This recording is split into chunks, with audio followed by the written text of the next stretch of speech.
Oh, nem deu para me despedir. O celular é novo, né? Mas ele interrompeu sozinho a aulinha que eu estava dando anteriormente aí, tá? Mas foram 25 minutos.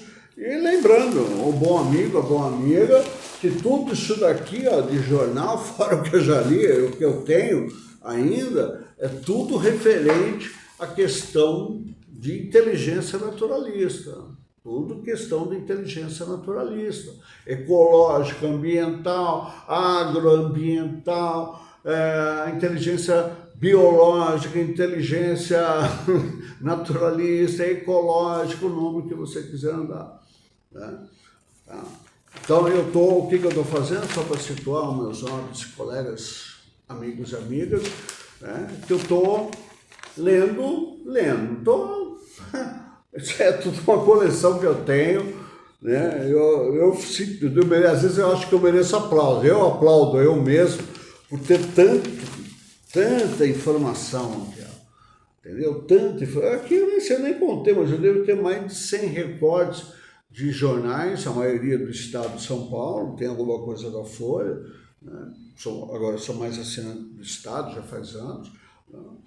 E aí eu tenho uma variedade de reportagens, uma variedade.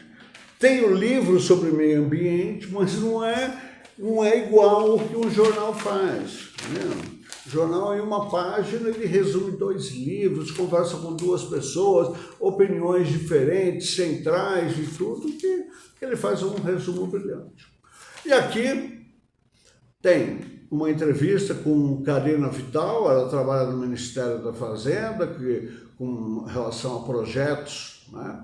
E ela fala que o Plano Safra, cada vez mais verde, induzirá a novas práticas, né? E aqui uma bela entrevista, é uma bela entrevista que ela dá. Olha que interessante aqui, ó. Tá? Então, o que é o Plano Safra? Só para lembrar, alguns que não sabem, Plano Safra é o projeto que todo ano o governo federal, ele faz empréstimo, eles fazem um financiamento para a agricultura, agropecuária, seja as grandes, os pequenos e tudo, né?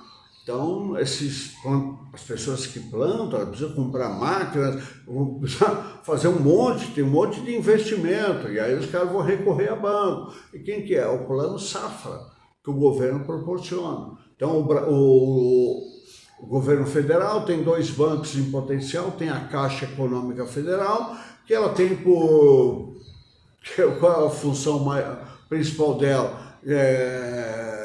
Fazer empréstimo, financiar, né, o financiamento imobiliário no Brasil, né? Financiamento imobiliário. Outros bancos também oferecem, mas a Caixa, de longe, é que mais faz esse tipo de, né, principalmente imóveis populares, principalmente imóveis.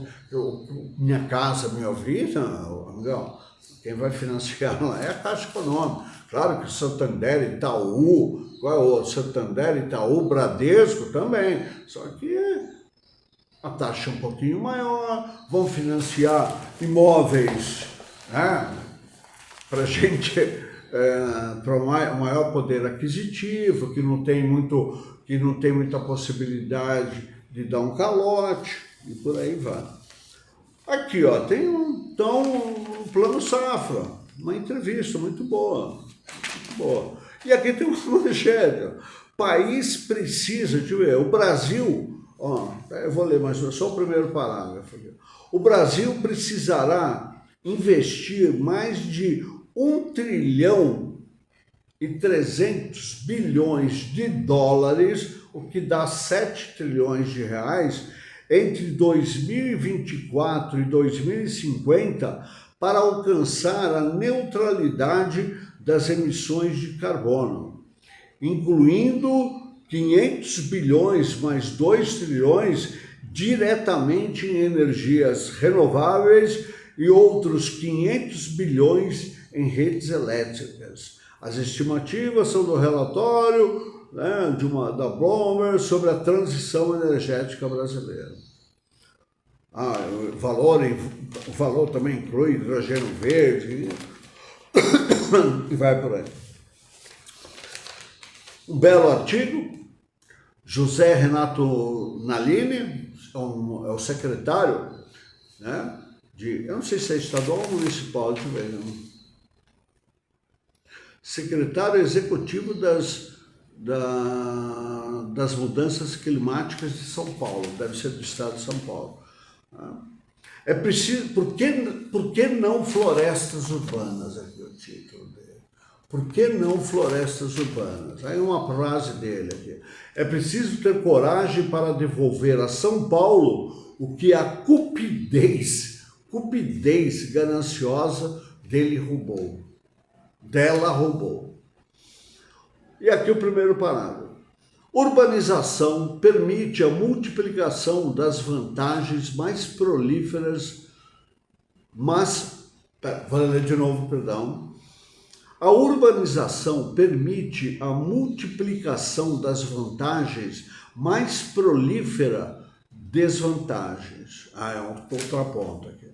Dentre elas, o sacrifício imposto à natureza sobre o solo coberto por vegetação nativa é completamente impermeabilizado após a destruição do verde. A cidade, polo atrativo para milhões de artífices do êxodo rural, torna-se hostil quando se vê espoliada de seus genuínos recursos ambientais. O remédio é desfazer o excesso.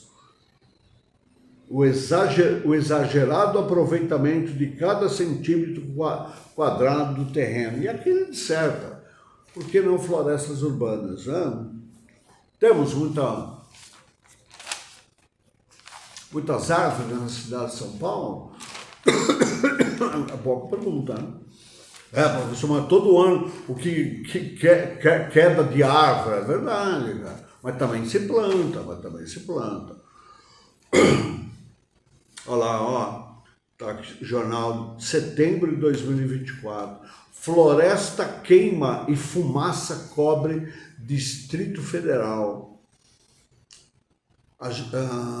Agência Geral da União abre primeira ação por dano climático. AGU. Vamos lá, Advocacia Geral, perdão. O incêndio no Parque Nacional de Brasília, que começou anteontem, em setembro, né?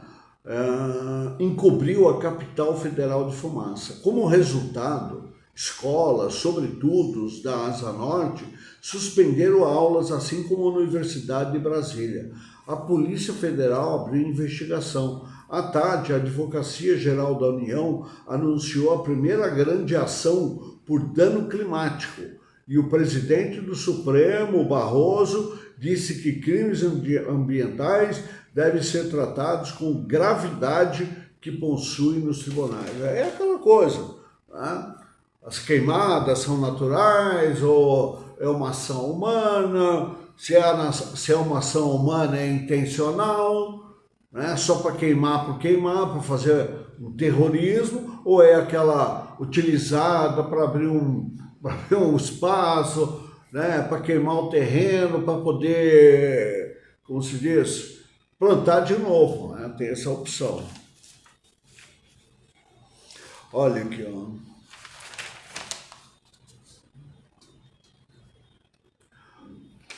Olha aqui. Só temos mais uma semana para chegar em casa pelo rio. Aqui, o que diz? Aqui, ó. Só temos mais uma semana para chegar em casa. É no Amazonas, cara. Isso aqui é um negócio pelo Amazonas. Então, tava ainda, o Amazonas ainda está em seca, tem alguma chuva, mas ainda se encontra numa condição. E não era assim não, hein? Essa questão do Amazonas, você sempre teve um período de seca, mas tem um período de chuva, tudo, e mudou muito, né? E o cara está dizendo aqui, ó.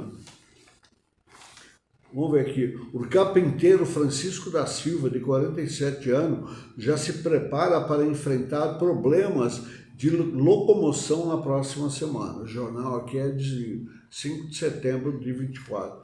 Ele mora com a mulher e com o filho na comunidade Terra Santa, zona rural de Manacapuru, a 98 quilômetros de Manaus.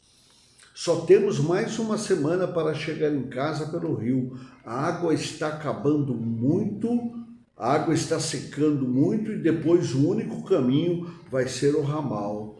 Olha que louco, né? A água está secando, que é o caminho. Depois que ela secar, a gente vai ter que andar pelo leito, pelo ramal, né?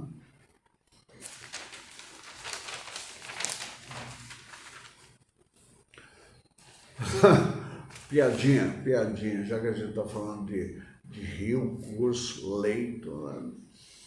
Aí o moleque chegou pro outro e falou, sabe, eu admiro os rios, né, em questão de escola. Ele estava comparando o rio com a escola, porque eles seguem o seu curso sem sair do leito.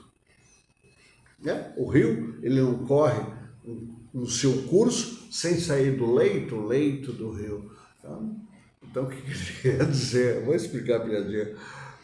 Os dois estudantes falando que eles queriam ser que nem rio, né, na escola, na questão da educação, seguir o curso, um curso qualquer, né, e manter no leito, e ficar dormindo, manter o curso e dormir no leito, o leito da cama. Aí é uma tragédia, cara. A água está secando muito e depois o local onde mora fica à margem do Igarapé Grande, lago banhado pelo Rio Negro, que marcava 19 metros ontem. Segundo a Defesa Civil, o afluente secou cerca de 25 centímetros por dia na última semana.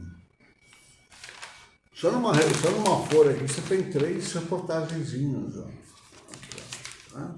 Marina Silva sugere criar lei de emergência climática. Vamos ver o primeiro parágrafo aqui.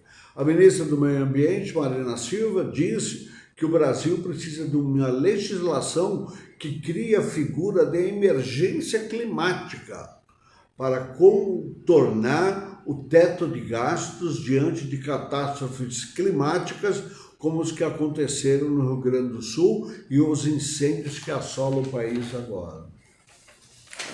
Tá aí, ó. Água em hidrelétricas de afluência natural é menor em 94 anos. Vale a leitura do primeiro parágrafo. O Comitê de Monitoramento do Setor Elétrico informou que a afluência natural para hidrelétricas será a menor em 94 anos para setembro de 2024. Houve a recomendação de diversas medidas para a garantia da segurança energética no período de seca, incluindo a possibilidade do despacho flexível de usinas termoelétrica e gás natural. Poluente, né? Gás natural, carvão, termoelétricas movidas a carvão.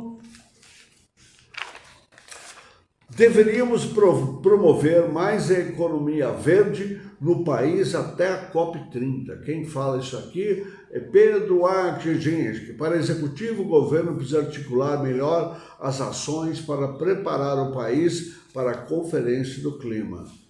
Ele é ex-CEO do Grupo Ultra e é presidente do Conselho Superior de Inovação e Competitividade da Fiesp. Não é qualquer um, não. Vamos ver, primeiro parágrafo. Um dos nomes mais respeitados da indústria brasileira, esse senhor, Pedro, o segundo nome é muito complexo, tem se envolvido no debate sobre meio ambiente e economia verde por meio da Concertação pela Amazônia, uma rede formada por pessoas e empresas para promover a conversão e o desenvolvimento sustentável da região. Ex-presidente do Conselho de Administração do Grupo Ultra, o executivo tem trabalhado para impulsionar a ciência e a inovação na Amazônia. Eu peguei uma bela reportagem, uma bela entrevista dele. E aí fica, devo ler cada um deles, né? Eu ia passar minha eternidade lendo tudo isso aqui, ó. Tudo isso daqui, ó, são assuntos voltados para o meio ambiente, de anos, de recolhimento. Tá? É muito legal tudo isso. E aqui eu falando, né, é o tal negócio. Por que eu faço tudo isso? Porque eu não tenho quem me ouça. Não tenho quem me ouça.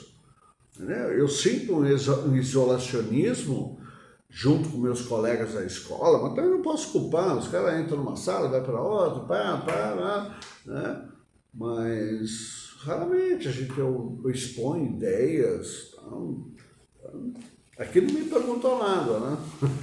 Eu fico naquela, aguardando uma pergunta. Se pergunta. Agora, o que eu faço o trabalho com a minha escola é o seguinte, né? Existe lá a coordenação, né? E entraram ano passado 2 coordenadoras novas, e toda vez que sai um artigo legal no Estadão, que eu assino agora, né, com relação à educação, alguma coisa com o meio ambiente, ou alguma outra ação, mas mais com educação, eu recordo e falo, Cacita, eu vou tirar a xerox, depois te devolvo. Oh, legal esse artigo e tal. Vamos lá. Verão no hemisfério norte é o mais quente. Olha só. Olha isso. Verão no hemisfério norte é o mais quente já registrado na história. Nós estamos falando em setembro de 2024. Segundo o Observatório Europeu, recorde de 2023 foi quebrado e 2024 será provavelmente o ano mais quente registrado.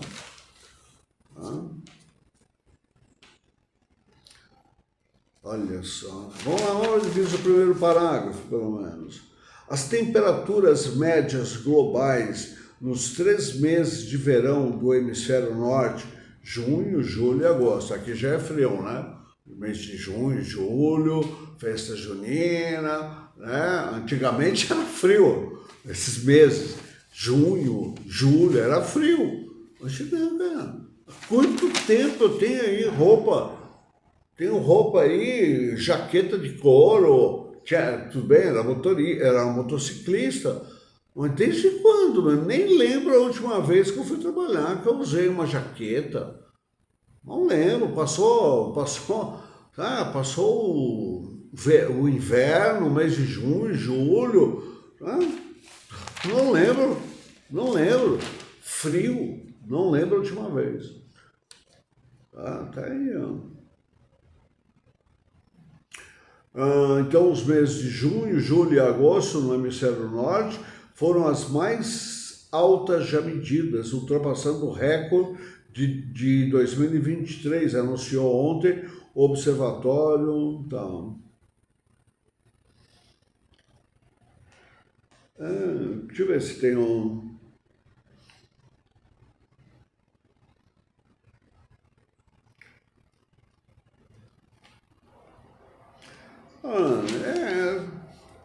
Está acima, quase 2 graus centígrados em média do que quando, aqui diz o jornal, né?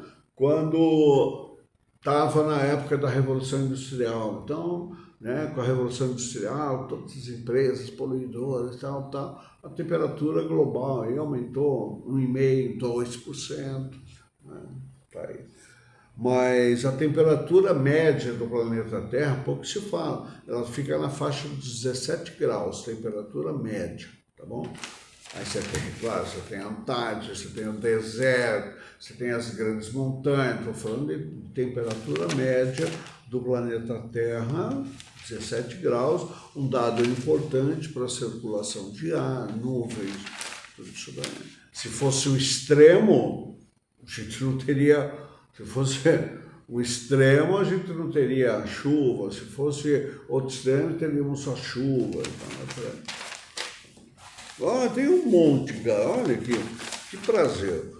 Falta de dados sobre sustentabilidade reduz nota de nossas empresas. Olha, falta de dados sobre sustentabilidade reduz nota de nossas empresas. É uma entrevista com Luísa Hirata, graduada na Unicamp em Engenharia, mestrado, e a gestora de ESG. ESG é aquela coisa de gestão,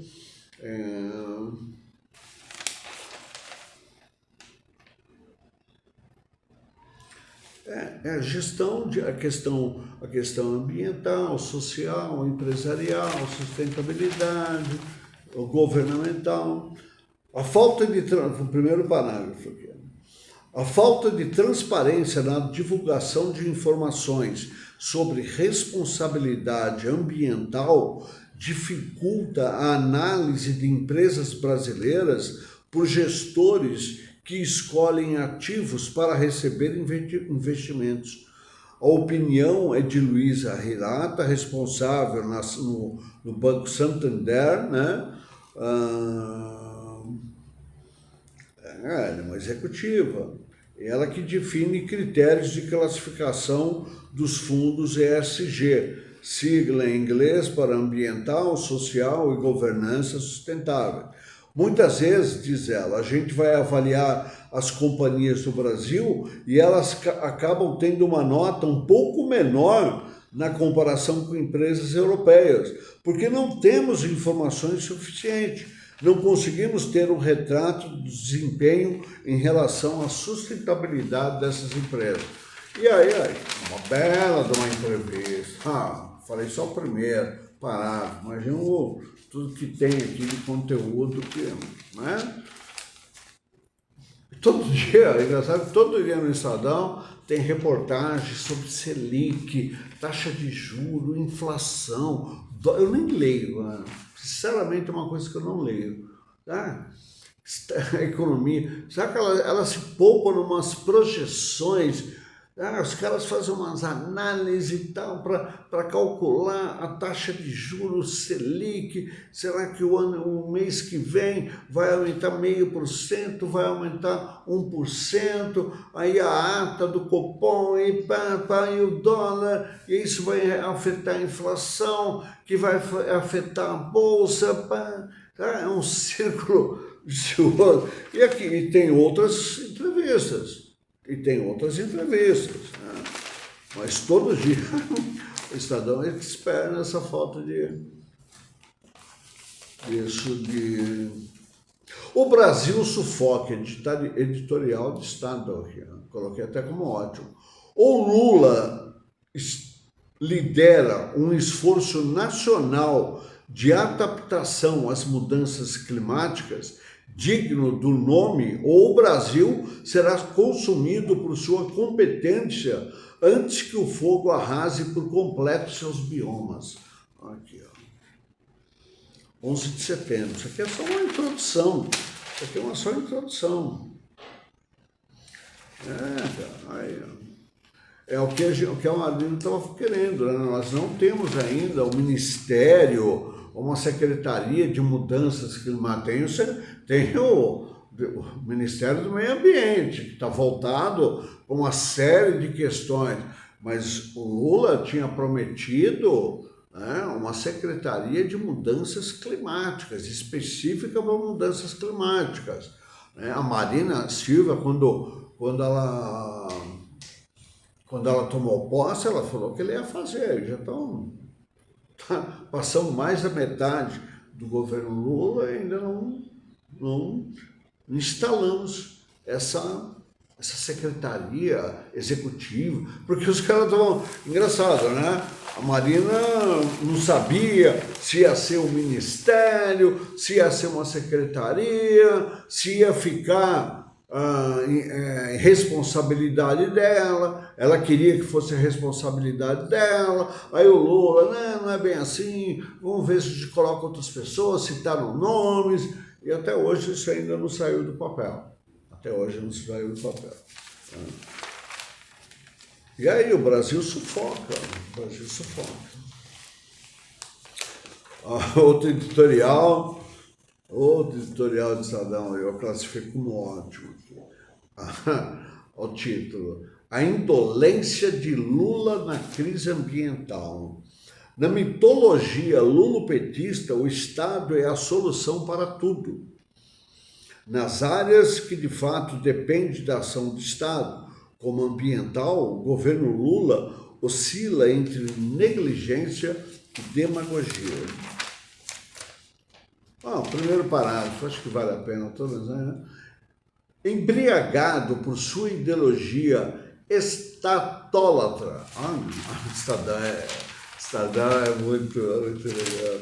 Os caras que fazem esses brilhantes dissertações. Isso é dissertação. Né? O editor é uma dissertação. Né? Acho que podia falar aqui.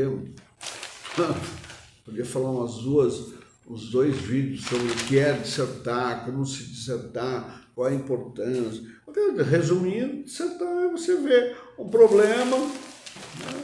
Você pegar um assunto, geralmente é um problema, pelo menos aqui na linha dos editoriais do Estadão. Às vezes nem é um problema, às vezes é um fato bonito, um fato bom, e que os caras vão, né, conversar com os dados, conversar com opiniões, tal, e aí até chegar e dar uma solução, propor solução.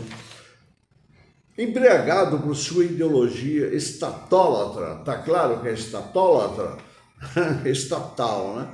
O governo Lula da Silva gosta de enfiar a mão grande e muito visível do Estado em tudo, seja na governança da Petrobras, seja nos projetos da ex-estatal Vale. Não é por acaso que o PT andou a dizer por aí que o modelo chinês de capitalismo de Estado é seu sonho de consumo. PT. E também não é por acaso que, aqui, por exemplo, quando eu faço aquele recolho daquelas frases que eu já falei, né? Aqui, essa frase aqui, eu tenho certeza que eu relacionei. Ó. Aqui, ó, a introdução dessa pequena frase. Ó. Cadê? E também não é por acaso que a educação não sei o que aqui, tá? E também não é por acaso que aí você vai nessa brincadeirinha aí eu tô com 26.500.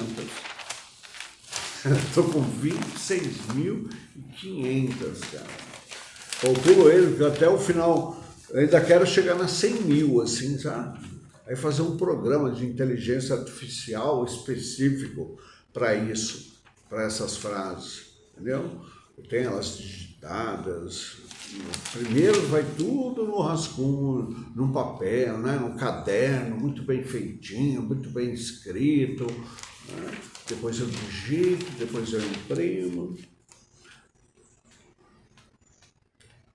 E também não é por acaso que o governo reduziu o Ministério da Fazenda ao Ministério da Arrecadação, visto que não há outra maneira de sustentar o Estado pantagruélico, o Estado pantagruélico e insaciável que Lula e o PT julgam ideal. No entanto, quando se faz realmente necessário, que agora que o Estado vai entrar na questão climática, na questão do meio ambiente, tudo, o que acontece é intoleravelmente ausente. Isso aqui é só a introdução, entendeu? Isso aqui é só a introdução.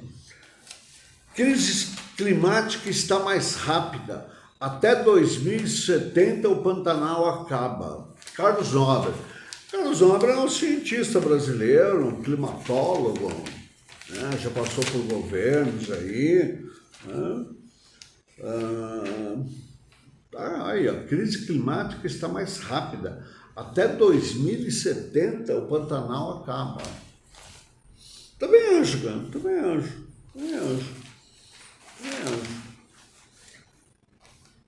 Referência mundial, Carlos Nobre, brasileiro, ele diz que nunca se viu algo nesse nível e sugere o uso de máscaras na rua.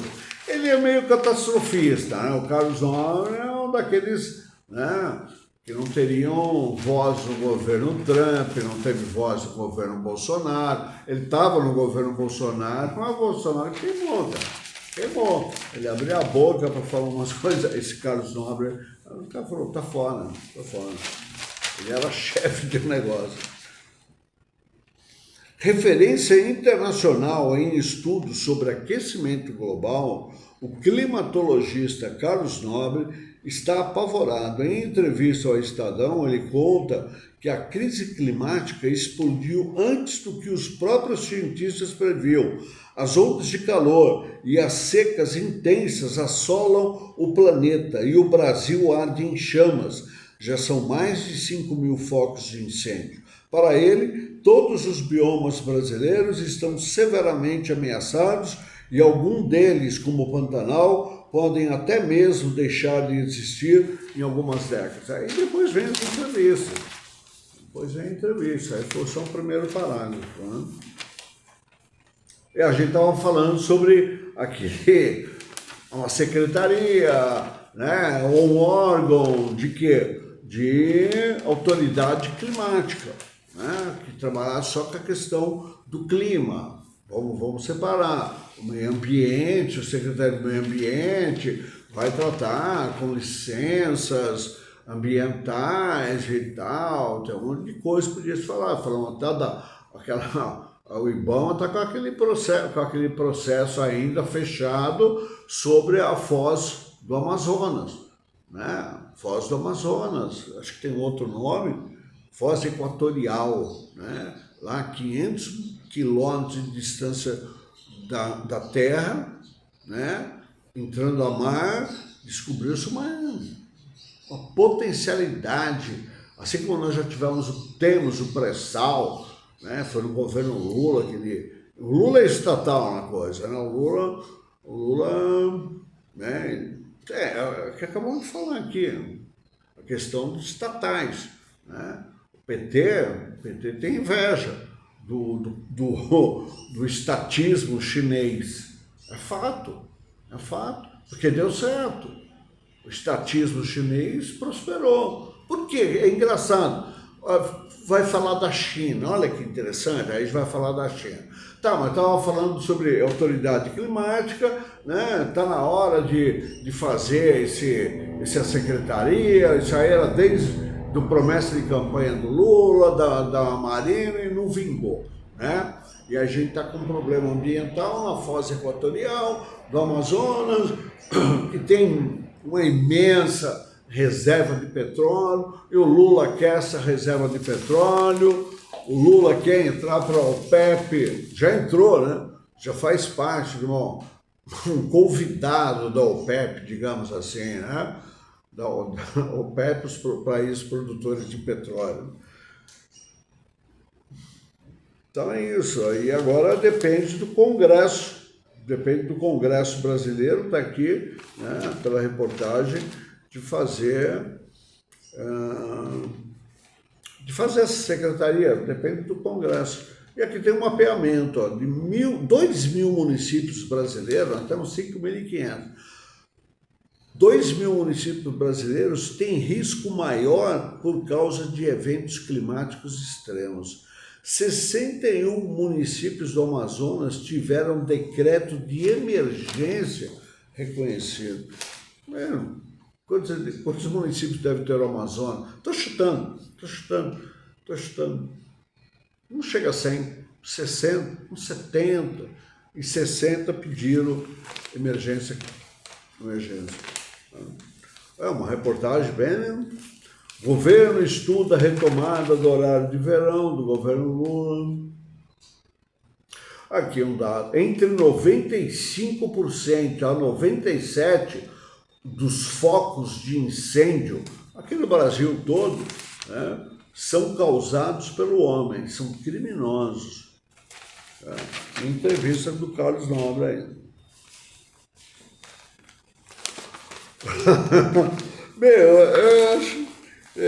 aplauso, professor.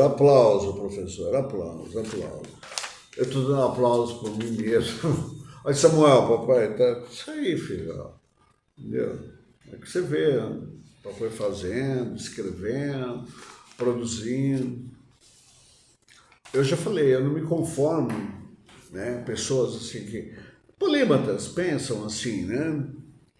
Polímatas é aqueles que têm uma sede pelo conhecimento, pelo saber, né? Pelo saber universal, por várias coisas, né? Por várias coisas, e tentar entender profundamente, né? Então, se eu quiser entender profundamente, está aqui, cara. E uma página de jornal, eu não preciso ler um livro sobre a minha... Uma bela reportagem de jornal, tá? Já me dá uma base de argumentação, de conhecimento, de números, tá? Entendeu? É que as pessoas não sacam a importância de um jornal, uma revista impressa. Agora você fala, professora, veja, né? Isto é muito diferente, é muito diferente. Estou falando de jornal, tá? Estou falando de um jornalzinho, tá? Quantas informações tem uma revista, uma Veja? Uns 60, 50 a 60 informações na semana. E custa quase R$ 30. Ela te dá umas 50 informações, a Veja. Né? Tem entrevista, uns resuminhos, um destaque, o resto uma linha editorial que suspeita. Agora, no jornal, você paga R$ 7 por dia. Por dia, caro amigo, amiga. Em média, tem 130 informações por dia. Juntando tudo, entrevista, uma notinha pequena de informação, seja uma fofoca. Fofoca não tem já. Esse jornal não traz fofoca. Né? Mas ele pode falar sobre celebridade, alguma coisa, mas não é apelativo, não tem nada disso, né? Tá? R$ 7, 130 informações por dia, média. E eu levo, em média, por dia, né, fazendo aquele trabalho de coleta de frases, né, dá trabalho escrever, ler, falar, escrever. Hoje eu estava vendo no jornal, né, um artigo de quem? Um artigo sobre do Everardo Maciel, um secretário, ex-secretário do Tesouro, né? Everardo, não é Everaldo, não, é Everardo Maciel. Hoje é professor, consultor, manja muito de economia, e estava falando sobre reforma. Um artigo pequeno, ele sempre escreve lá. Cara, o que ele me deu umas 7 frases, umas introduções, umas sacadas, e eu não vou recolher disso de pessoa tão gabaritada, tá entendendo?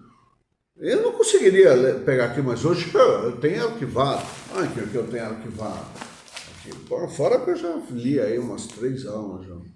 Estou falando.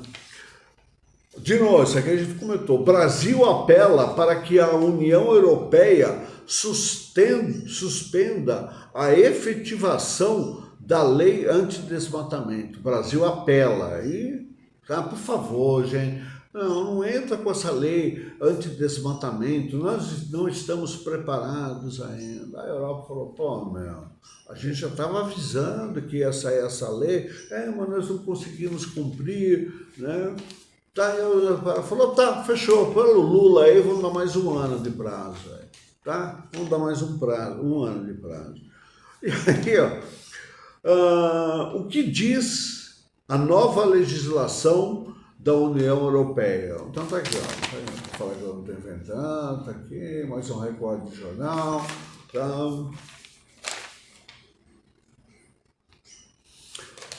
Vamos lá. O que é isso aqui? A nova lei de antidesmatamento do bloco europeu proíbe a importação de commodities. Commodities são bens primários da natureza, commodities. Petróleo é uma commodity, minério de ferro é commodities. Tem outras definições de commodities, mas são bens primários, tá? Bens primários, em abundância, que um lugar tem em abundância aqueles recursos, seja natural, a soja é um commodity, o café é um commodity, nós estamos em abundância, né? Agora, um carro não é commodity, entendeu? Um país que nem a China não exporta commodities, eles exportam veículos, veículos elétricos, né? Eles exportam energia solar, eles exportam tecnologia, tá? Eles não exportam commodities, mas já exportaram, né? A China é um negócio, né, interessantíssimo, cara. Vamos ver aqui que o bloco europeu aqui, ó. Eu estava falando. Então, a nova lei de antidesmatamento do bloco europeu proíbe a importação de commodities de áreas desmatadas a partir de dezembro de 2020, seja desmatamento legal ou ilegal. Olha a cilada, cara.